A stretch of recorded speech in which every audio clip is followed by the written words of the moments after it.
अस्सलाम वालेकुम, बिस्मिल्लाहिर्रहमानिर्रहीम। नाज़रीन, आप देख रहे हैं तारक इस्माइल सागर ऑफिशियल यूट्यूब चैनल।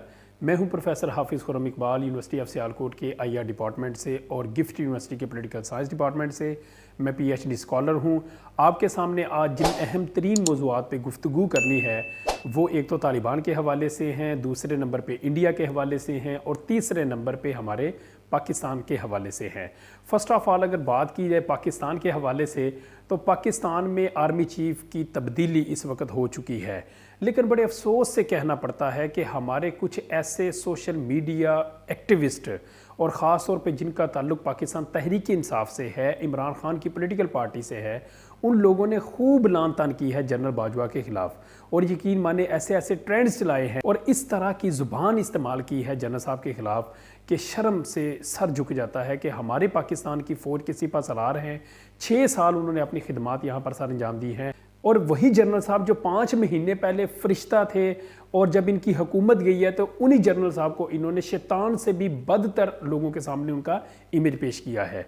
इंतहाई बुरी बात है कि गद्दार तक के नारे उनके खिलाफ लगाए और किस तरह से गो बाजवा गो के नारे लगाए गए, किस तरह से केक काटे गए जिनके ऊपर बाजवा गद्दार लिखा गया और किस तरह से डे ऑफ डिलीवरेंस इसको करार दिया गया कि ये योम निजात है पाकिस्तानियों के लिए। हालांकि इसमें सरासर काफर का एजेंडा है, काफर इसमें खुश हुआ है।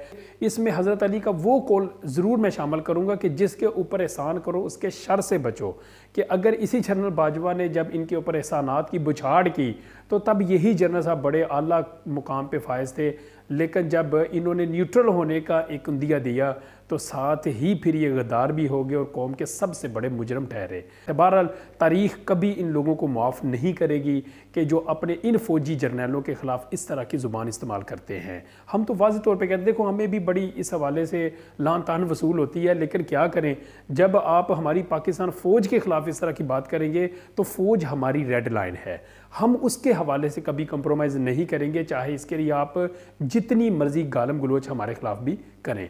और अब जो नए आर्मी चीफ साहब आए हैं, मैंने पिछले आपके सामने लेक्चर में कहा था कि वो कितनी खसूसियात के मालिक हैं। बहरहाल उनके आने की वजह से इंडिया के अंदर बड़ी चीखो पुकार है। इंडिया को तो कोई और काम ही नहीं है। पाकिस्तान के आर्मी चीफ की जो तब्दीली है और नया आर्मी जो चीफ आया है उसको मुल्ला जनरल का खिताब दे दिया है। उनके मैं मीडिया चैनल्स को देख रहा था, वो कहते हैं कि ये कुरान को याद किया हुआ है इस बंदे ने। ओ भाई, कुरान को याद किया है तो ये बड़ी सादत की बात है। कुरान ना याद करता तो क्या गीता का हाफिज़ होता? तो ये बहरहाल उनकी चीखो पुकार जो है इस बात की निशानदेही भी करती है कि इमाम इब्न तैमिया का कौल है।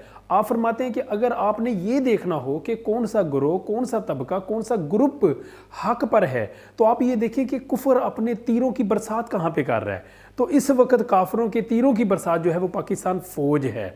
लिहाजा हमें इसमें कोई शक व शुबा नहीं रखना चाहिए कि पाकिस्तान फ़ौज अल्हम्दुलिल्लाह हक पर है।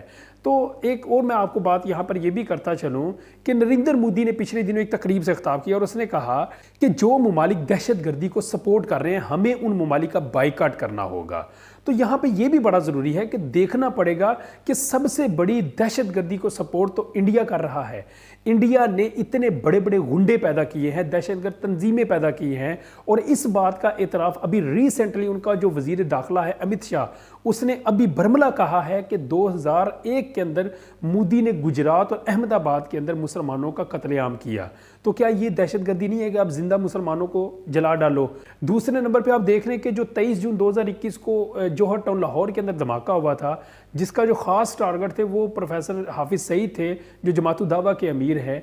तो आप देखें कि इस तरह से उनको टारगेट करना, अगर वो बच जाते हैं, लेकिन उसके साथ हमारे 5 जवान हमारे पाकिस्तान के शहरी शहीद हुए और 20 से ज़्यादा ज़ख्मी हुए और वो ज़ख्मी भी क्रिटिकल सिचुएशन में थे और अब पता नहीं उनमें से बहुत सारे शहीद हो चुके हों। तो ये भी एक बड़ी मानेखेज़ बात है कि इन बंदों का जो मुकदमा है वो भी इंडिया की हुकूमत के ख़िलाफ़ ज़रूर दायर करना चाहिए। उनकी जो एजेंसी रहा है उसके ख़िलाफ़ भी ये मुकदमा दायर करना चाहिए कि आप लोगों ने बरमला इस बात का इतराफ़ भी कर लिया है कि जौहर टाउन धमाके के पीछे इंडियन एजेंसी रहा है और उनके मीडिया ने इस बात को एक्सपोज किया है। सरेआम है, ये सारी बातें हैं। तीसरे नंबर पे जो हमारा अहम मौजू है वो तालिबान का है। तालिबान ने 11 नवंबर इसी महीने के अंदर सूबा तहार के शहर तालकान के अंदर 19 अफराद को कोड़े मारे हैं। اب کوڑے مارنے کے پیچھے جو وجہ ہے وہ یہ ہے کہ ایک دن جو طالبان کے امیر ہیں ملا ہیبت اللہ اخونزادہ، انہوں نے ساری عدالتوں کے چیف جسٹس جو ہیں ان کو حکم دیا تھا کہ اب آپ شرعی قوانین کے تحت لوگوں کو سزا دیا کریں۔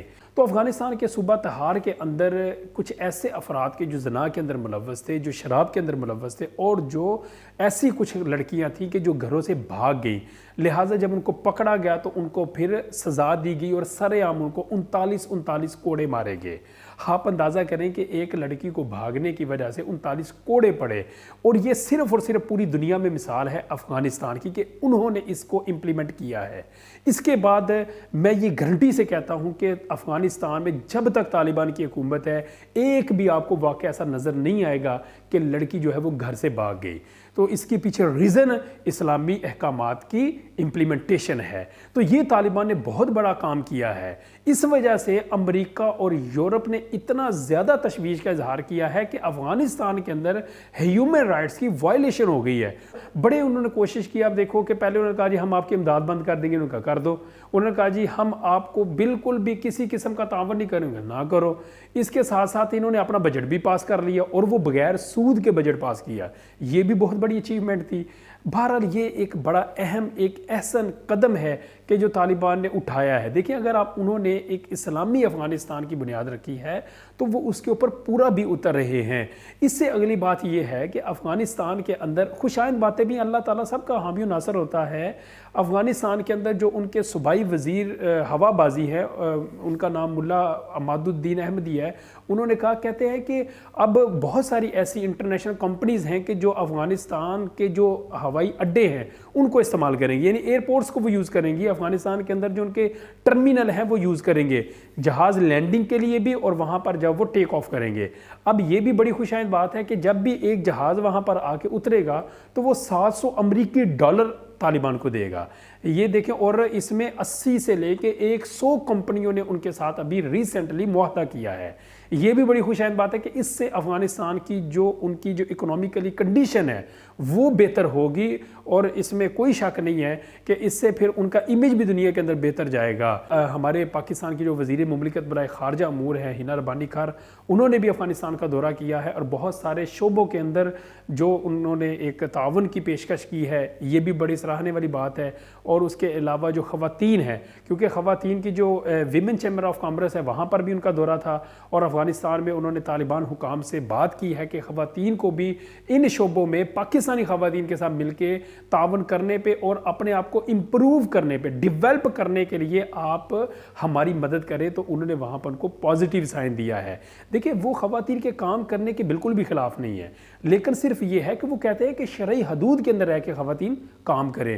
بہرحال یہ کچھ ایسے واقعات ہیں جو آپ کے سامنے ڈسکس کرنے تھے۔ اپنا بہت زیادہ خیال رکھیں۔ السلام علیکم۔